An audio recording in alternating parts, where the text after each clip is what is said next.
નમસ્કાર મિત્રો. આજે આપણે એક ઇંગ્લિશ સ્ટોરીને ગુજરાતી ભાષામાં સમજશું. સ્ટોરી છે ટુ ફ્રેન્ડ્સ એટલે બે મિત્રો. ટુ એટલે બે અને ફ્રેન્ડ્સ એટલે મિત્રો. વાર્તાની શરૂઆત કરીએ.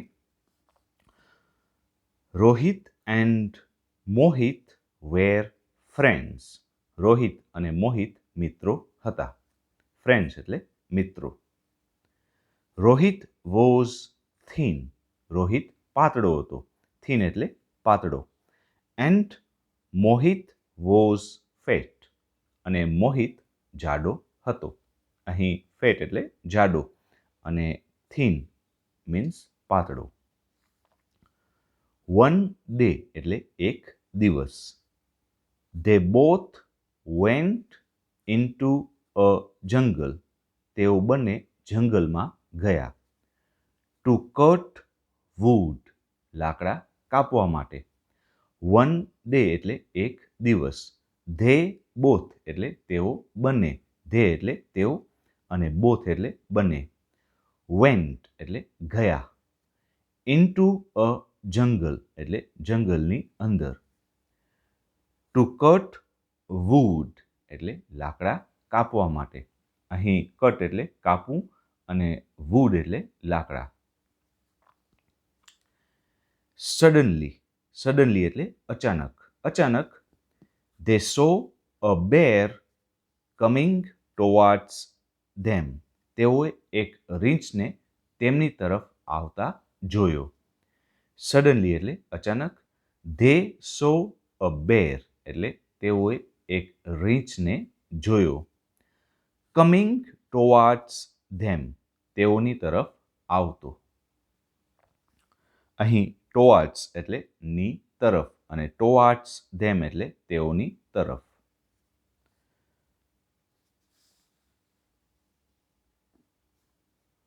Both rain fast to save there lives. બંને પોતાનો જીવ બચાવવા માટે ઝડપથી દોડ્યા. બોથ રેન ફાસ્ટ એટલે બંને ઝડપથી દોડ્યા. ટુ સેવ ધેર લાઇવ્સ એટલે પોતાનો જીવ બચાવવા માટે. સેવ એટલે બચાવવું. બોથ એટલે બંને. રેન એટલે દોડ્યા. ફાસ્ટ એટલે ઝડપથી. ટુ સેવ ધેર લાઇવ્સ એટલે પોતાનો જીવ બચાવવા માટે.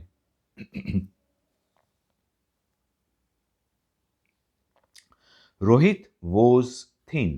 રોહિત પાતળો હતો. સો તેથી. હી રેન એન્ડ ક્લાઇમ્બડ અપ અ ટ્રી. તેથી તે દોડીને ઝાડ પર ચડી ગયો. રોહિત વોઝ થીન એટલે રોહિત પાતળો હતો. સો તેથી. હી રેન તે દોડ્યો. એન્ડ ક્લાઇમ્બડ અપ અ ટ્રી અને ઝાડ ઉપર ચડી ગયો. ક્લાઇમ્બ એટલે ચડવું. ક્લાઇમ્બડ અપ અ ટ્રી એટલે ઝાડ ઉપર ચડી ગયો. બટ પણ. મોહિત વોઝ ફેટ. મોહિત જાડો હતો. So he could not run fast. તેથી તે ઝડપથી દોડી શક્યો નહીં. He could not run fast એટલે તે ઝડપથી દોડી શક્યો નહીં. The bear was coming towards him. રીંછ તેની તરફ આવી રહ્યું હતું. ધ બેર વોઝ કમિંગ એટલે રીંછ આવી રહ્યું હતું. ટુવર્ડ્સ હિમ એટલે તેની તરફ એટલે કે મોહિતની તરફ. Just than. જસ્ટ ધેન એટલે એવામાં, એટલા જમાં, એવા સમયે. હી હેડ એન આઈડિયા. તેને એક વિચાર આવ્યો. આઈડિયા એટલે વિચાર. એવામાં તેને એક વિચાર આવ્યો. હી સ્લેપ્ટ ઓન ધ ગ્રાઉન્ડ. તે જમીન ઉપર સૂઈ ગયો. હી સ્લેપ્ટ એટલે તે સૂઈ ગયો. અહીં સ્લેપ્ટ એટલે સૂઈ ગયો. સ્લીપ એટલે સૂઈ જવું અને સ્લેપ્ટ એ સ્લીપનું ભૂતકાળનું રૂપ છે. સૂઈ ગયો. ઓન ધ ગ્રાઉન્ડ એટલે જમીન ઉપર. ગ્રાઉન્ડ એટલે જમીન અથવા તો મેદાન. And pretended to be dead. અને મરી ગયા હોવાનો ડોળ કર્યો. પ્રિટેન્ડ એટલે ડોળ કરવો અથવા તો ઢોંગ કરવો. પ્રિટેન્ડેડ ટુ બી ડેડ. મરી ગયા હોવાનો ઢોંગ કર્યો.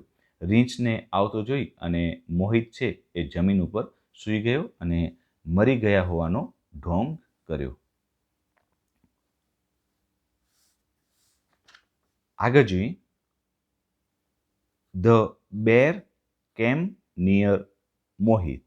રીંછ મોહિત પાસે આવ્યું. It started sniffing his face. તેનો ચહેરો સૂંઘવા લાગ્યો. ઇટ સ્ટાર્ટેડ એટલે તે લાગ્યો, સ્નિફિંગ એટલે સૂંઘવા, હિઝ ફેસ એટલે તેનો ચહેરો, સ્નિફ એટલે સૂંઘવું અને ફેસ એટલે ચહેરો. રીંછ છે એ મોહિતના ચહેરાને સૂંઘવા લાગ્યો. આફ્ટર સમ ટાઈમ એટલે થોડી વાર પછી. ધ બેર વેન્ટ અવે વિધાઉટ ઇવન ટચિંગ મોહિત. રીંછ મોહિતને સ્પર્શ કર્યા વગર જ ચાલ્યું ગયું. આફ્ટર સમ ટાઈમ એટલે થોડા સમય પછી. ધ બેર વેન્ટ અવે એટલે રીંછ ચાલ્યું ગયું. વિધાઉટ ઇવન ટચિંગ મોહિત, મોહિતને સ્પર્શ કર્યા વગર.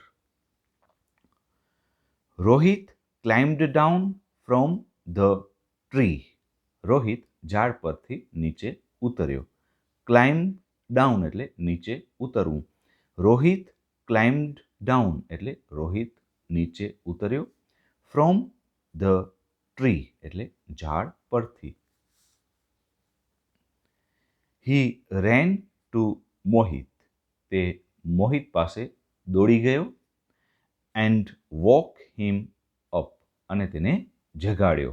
વેક અપ એટલે જગાડવું અને વોક અપ એટલે જગાડ્યો. વોક હિમ અપ મીન્સ તેને જગાડ્યો. મોહિત ઓપન્ડ હિઝ આઈસ. મોહિતે તેની આંખો ખોલી. એન્ડ સેઇડ અને કહ્યું. ઓપન એટલે ખોલવું અને આઈસ એટલે આંખો. મોહિત ઓપન્ડ હિઝ આઈસ એટલે મોહિતે તેની આંખો ખોલી. એન્ડ સેઇડ અને કહ્યું. હેઝ ધ બેર ગોન અવે. શું રીંછ ચાલ્યું ગયું? Yes replied Rohit. હા, રોહિતે જવાબ આપ્યો. અહીં રિપ્લાય એટલે જવાબ આપો અને રિપ્લાઇડ એટલે જવાબ આપ્યો. યસ હા રિપ્લાઇડ રોહિત. રોહિતે એવો જવાબ આપ્યો. હા, રીંછ ચાલ્યું ગયું છે.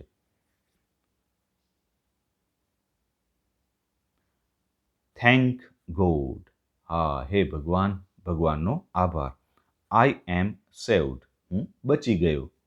Said Mohit with a sigh of relief. મોહિતે રાહતનો શ્વાસ લેતા કહ્યું. મોહિતે રાહતનો શ્વાસ લેતા કહ્યું કે હે ભગવાન, હું બચી ગયો. યસ હા, તું બચી ગયો.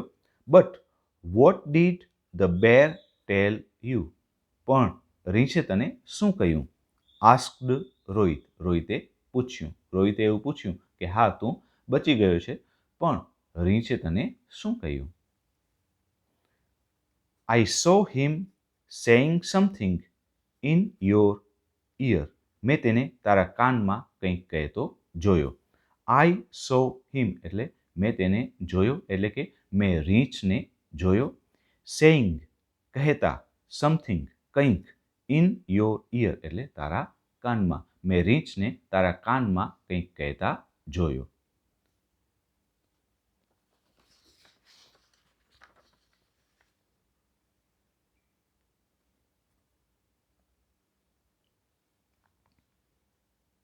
આગળ જોઈએ. Mohit was angry with Rohit. Mohit Rohit પર ગુસ્સે હતો. એંગ્રી એટલે ગુસ્સે. Mohit was angry with Rohit. Mohit Rohit પર ગુસ્સે હતો. For leaving him in danger. તેને ખતરામાં મૂકવા બદલ અથવા તો તેને જોખમમાં મૂકવા બદલ.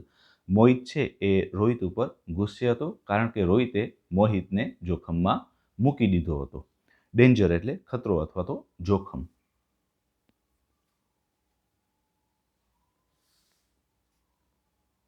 સો હી સેડ, તેથી તેણે એટલે કે મોહિતે કહ્યું.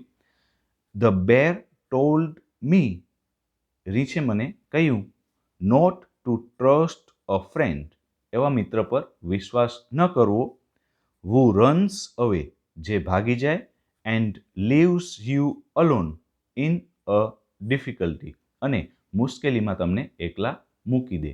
રીંછે મને એવું કહ્યું કે એવા મિત્ર પર વિશ્વાસ ન કરવો કે જે ભાગી જાય અને મુશ્કેલીના સમયે તમને એકલા મૂકી દે. લીવ લીવ્સ યુ અલોન એટલે તમને એકલા મૂકી દે. ઇન અ ડિફિકલ્ટી એટલે મુશ્કેલીમાં. ડિફિકલ્ટી એટલે મુશ્કેલી.